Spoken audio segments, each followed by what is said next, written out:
If only Zamasu would let this tournament of power happen first before he went crazy, eh?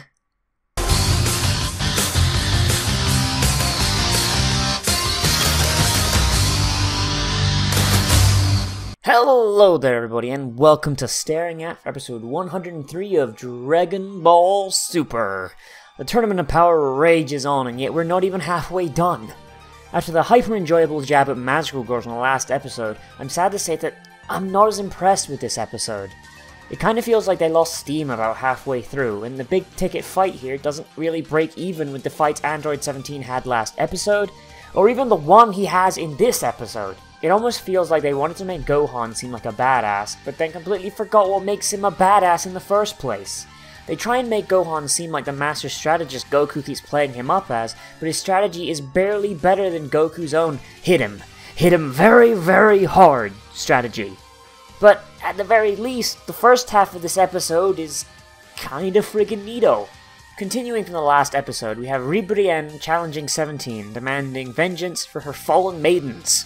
And it almost seems as if the mockery of magical girl tropes is going to continue, as 17 seems to regain the sense of malicious humor he had in the Future Trunks timeline, playing along with her accusations of him being the Dark Warrior of Universe 7, and how she'll never let him win so long as she has love on her side, and all that garbage. He plays along, claiming that his wish for Universe 7 survival will fight against her love, and it's just right out of a trashy anime from the 90s. It's played straight, and that confuses Beerus a little, but it's kind of hilarious. 17 and Ribrienne seem pretty even in what we're shown, though 17's infinite stamina is definitely giving him the advantage. It looks like a fun fight between two people of roughly similar strength, which of course means we gotta swap over to Goku. Goku's fight here seems like a sign of things to come. Goku, of course, still refuses to go even level 1 Super Saiyan against this weeaboo Yamcha magical girl, and keeps going on and on about her fighting style is interesting and new when, let's be honest, it's just Yamcha with extra bits. Goku has known Yamcha since he was like 10. How in the hell is any of this new to him? What's even worse is that she's not just ripping off Yamcha. Not too long after Goku talks about her fighting style, we find out that someone sprinkled a little bit of Piccolo in there as well. She literally just uses a worse version of the Hellzone grenade. It's absolutely ridiculous and would have taken Goku out if 17 hadn't rushed in and used his bubble shield.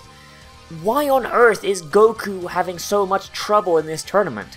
It's almost as if he's purposefully making himself shittier, and the whole impulse of this tournament was him to fight strong guys. Normally when Goku gets his ass kicked this early on in a fight, he'd at least have busted out Super Saiyan 1 by now. At the very least, we get to see Goku's ki control training come out a little bit, as he takes her own spirit balls and makes her Hellzone grenade herself. Other than that, there's not much else here. Goku's about to ring her out, Ribrienne comes to her rescue, then a Yardrat just tuxedo masks in and saves them. Does every universe have a Yardrat here, or what? I thought only mirror universes shared planets. And I'm not even kidding about the tuxedo mask thing.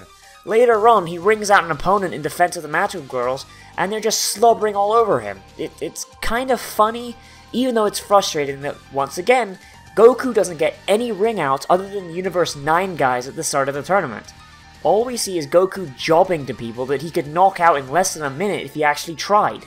I'm actually getting tired of hearing Beerus shout Goku's name, if I'm totally honest. And then we're off to Gohan, who's against Bodomo from Universe 6. If this fight had been a little drawn out, it probably would have made this episode shoot up in the "hey, this is cool" points for me. But instead, it's very, very much a bit part to show how smart Gohan is.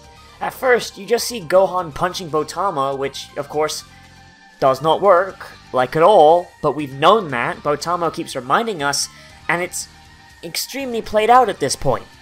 But what's this? Gohan wasn't punching to do damage, he was building momentum. Momentum to air juggle Botamo to the edge of the stage. Since flying is not allowed and Botamo is too fat to aim down past his belly, Gohan has free reign to just kind of push him to the edge and drop him off with a Kamehameha. I'll admit to being a little confused at first.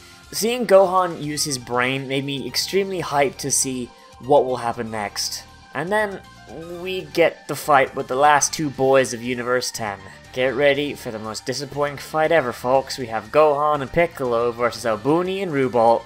Piccolo gets sucker punched, but then practically erases Rubal with the OG Hellzone grenade, blasting him off the stage. It's kinda cool to see how badass Piccolo is again, but this character was introduced and removed in less than a minute. I can't even remember if he has any special techniques, to be honest. With that out of the way, we get to the most contrived, absolute dumbest fight in Dragon Ball history. Gohan vs. Obuni. Obuni is constantly played up by Goasu and the little lolly angel as, "Oh, he's the best we have, we can't lose so long as he's around," but what really is there to be proud of? Do people in Universe 10 just, like, not use their eyes or something? Obuni's main gimmick is that he can duplicate his ki signal, meaning that people who mostly see enemy movements by detecting ki, like Gohan, are screwed.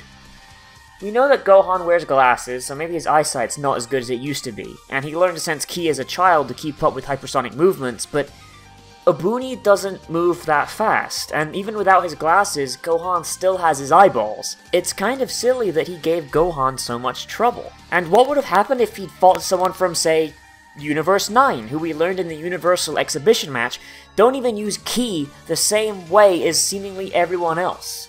It's a really, really dumb gimmick that wouldn't work against anyone that doesn't entirely rely on ki sense to fight. Like, it wouldn't have even worked against the wolf guy that Krillin killed with his bloody smelly shoes. Because that guy doesn't use ki, doesn't use his eyes, he uses his sense of hearing and his sense of smell. Like, Obuni would have lost to that guy, like, super hard. And, of course, instead of building and developing his senses beyond the ki sense he learned when he was, like, 8, Gohan adopts a modified version of his father's hit them really, really hard strategy. I call it the get hit really, really hard technique. Gohan powers up to the point where he can withstand Obuni's attack and then punches him while Obuni's foot is buried in Gohan's chest. Everyone acts like this is the smartest thing ever, but holy shit is it dumb. It's not smart, it's not even feasible for a long encounter. The only reason Gohan even wins his fight is because Obuni literally runs out of juice because he's putting all of his ki into making those ki doubles. So much for the hope of Universe 10. No, Goasu, he did not fight well. He went out like a punk bitch. And with that, we see Universe 10, one of the only universes we are actually familiar with, be erased, and Gohan has to live with the fact that he's the one who did it. Rip in peace, poorly thought out fighters that we only ever saw one of them actually fight. Though, something to be noted, however, is how Kus, the Angel of Universe 10, reacted when her universe was on the ropes, and her reaction when they were erased.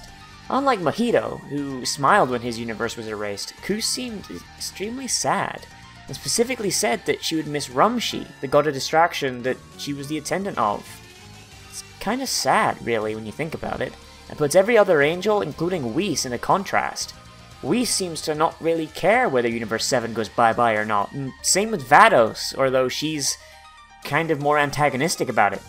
Mojito seemed glad, and we haven't seen much more than a passive face on the other angels in crowd shots, though that really shouldn't be held to too much scrutiny, let's be fair. At the end, I can't really say that this episode was good. It's not bad, to be sure, there are glowing moments that I liked, but the main ticket of this episode was just so lame and boring. Universe 10 didn't die for this.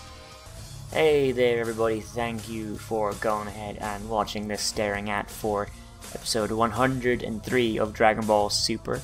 I just want to give a big thank you to my patrons who help me keep this and all the other shit I do on this channel going. And if you want to throw a couple dollars in the tip jar, then there's a link coming on the screen in just a couple seconds. And let me know down in the comments what you thought of this episode. Let me know whether you liked it, whether you disliked it, and why.